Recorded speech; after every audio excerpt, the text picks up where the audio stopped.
एक गांव में दो कुत्ते रहते थे। दोनों आपस में गहरे मित्र थे। साथ साथ रहते तथा सोते थे। उनमें से एक कुत्ता काला था तो उसका नाम कालू था। दूसरा कुत्ता लाल था अतः उसका नाम लालू था। एक दिन दोनों कुत्तों ने तीर्थ यात्रा करने की सोची, किंतु वे रास्ता नहीं जानते थे। दोनों ने निश्चय किया कि यात्रा आरंभ तो करे, रास्ता तो अपने आप निकल आएगा।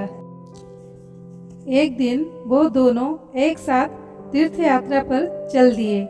चलते चलते रात हो गई। वो दोनों एक पेड़ के नीचे सो गए। थके होने के कारण उन्हें नींद आ गई। सुबह होने पर फिर अपनी यात्रा पर चल पड़े। एक गांव के पास पहुंचने पर होते ही उन्हें भूख लग गई। वहां उन्हें कुछ चूहे दिखाई दिए।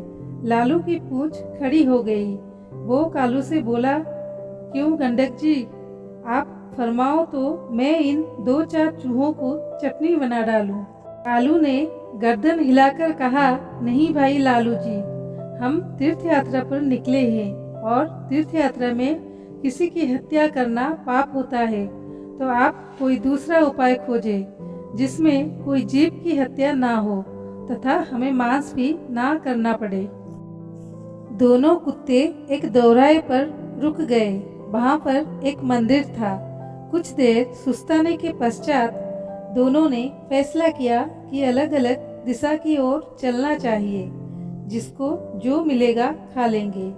एक साथ चलते तो दोनों में से किसी का भी पेट नहीं भरेगा। दोनों कुत्ते अलग अलग दिशा में चल पड़े। चलने से पहले उन्होंने तय कर लिया कि वे वापस आकर इसी स्थान पर मिलेंगे। लालू कुत्ता चलते चलते एक गांव में पहुंचा। गांव में एक ब्राह्मण रहता था। वो पूजा पाठ करके भोजन करने ही जा रहा था। उसकी पत्नी ने उसके लिए थाल सजाकर रखा था। ब्राह्मण ने भोजन को भोग लगाया ही था कि लालू कुत्ते ने झट से उसकी थाली में मुंह डाल दिया तथा एक पूरी उठाकर भागा। ब्राह्मण ने हरे राम कहा तथा हाथ धोकर उठ गया। उसने अपनी पत्नी से कहा, बेचारे ये गंडक जी भी भूखे हैं, सो आप ये थाली इन्हें ही खिला दीजिए।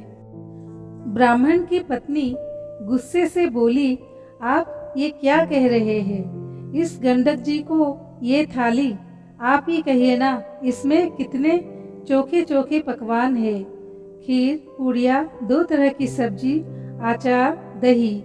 ब्राह्मण दया भाव से बोला, तुम ठीक कहती हो, पर ये भी भूखे होंगे। आप तो ये थाली इन्हें ही दे दो। सोच लो कि इनकी ही भाग्य में लिखी थी। इसके पश्चात ब्राह्मण ने लालू कुत्ते को खूब पेट भरकर भोजन करवाया।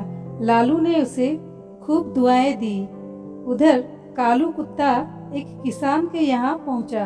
किसान अपने खेत में काम कर रहा था। उसकी पत्नी थाल रखकर गई थी। थाल में बाजरे की रोटियां और सागरियों के साग था। खेत का काम पूरा करके वो थाल खोलकर खाना खाने को तैयार हुआ था कि कालू ने तुरंत ही उसके भोजन में मुंह डाला तथा थोड़ी रोटी का टुकड़ा तोड़कर भागा। किसान एकदम गुस्से से भर उठा। उसकी आंखें अंगारों के समान लाल हो गई, भवें बन गई। उसने अपनी लाठी उठाई।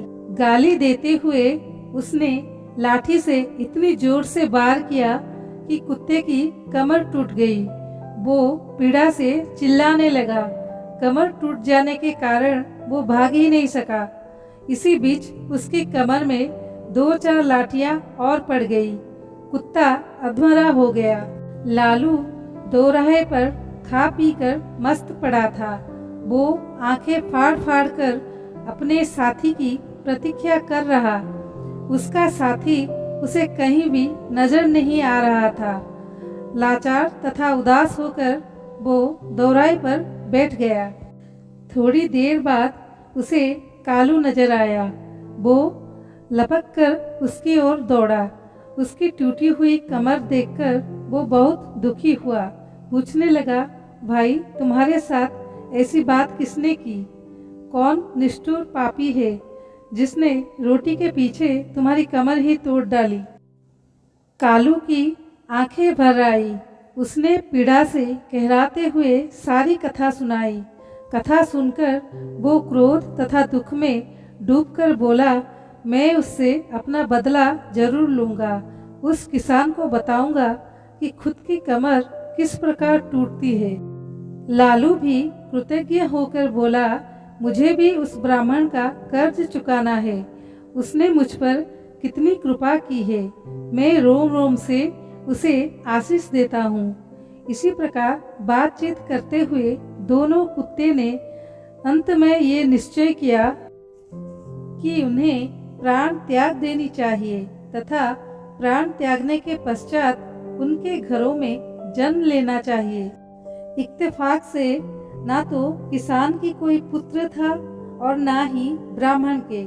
दोनों कुत्तों ने मंदिर के आगे जाकर अपने प्राण त्याग दिए। एक ही पल में दोनों मृत्यु को प्राप्त हो गए। कालू ने किसान के घर जन्म लिया। किसान बहुत प्रसन्न हुआ, किंतु उसकी खुशी अगले ही पल विलुप्त हो गई। घर में इस पुत्र के पैदा होते ही उसका बैल मर गया। पत्नी अस्वस्थ रहने लगी। पहले जन्मदिन पर किसान के हरे भरे खेत को जानवर चट कर गए। उधर ब्राह्मण के घर भी बेटा पैदा हुआ। पुत्र के उत्पन्न होते ही राज दरबार में ब्राह्मण की पदवी ऊंची हो गई। ब्राह्मण ने राजा को एक युद्ध में जीत की बात बताई। राजा युद्ध जीत गया। इससे प्रसन्न होकर राजा ने ब्राह्मण को राज पंडित नियुक्त कर दिया। उसे एक महल तथा अपार धन भेंट किया। जैसे जैसे ब्राह्मण का बेटा बड़ा होता गया, वैसे वैसे वो भी बाप के समान तेजस्वी निकलता गया। उसने छोटी उम्र में सारे शास्त्रों का अध्ययन कर लिया। वो बड़े बड़े पंडितों को शास्त्रार्थ में हरा देता था।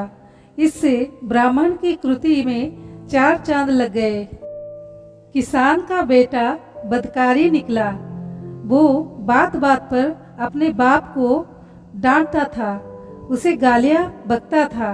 वो जुआ खेलकर बचे कुचे धन को उड़ाने लगा। किसान बहुत ही दुखी हुआ। अंत में उसने सोचा कि इसको सुधारने का कोई उपाय करना चाहिए। इस तरह विचार करते हुए वो एक बुद्धिमान व्यक्ति के पास पहुंचा। उसने उसके सामने अपनी समस्या रखी। इस कहानी से हमें ये शिक्षा मिलती है कि इस संसार में जो जैसा कर्म करता है उसे वैसा ही फल मिलता है। जैसी करनी वैसी भरनी।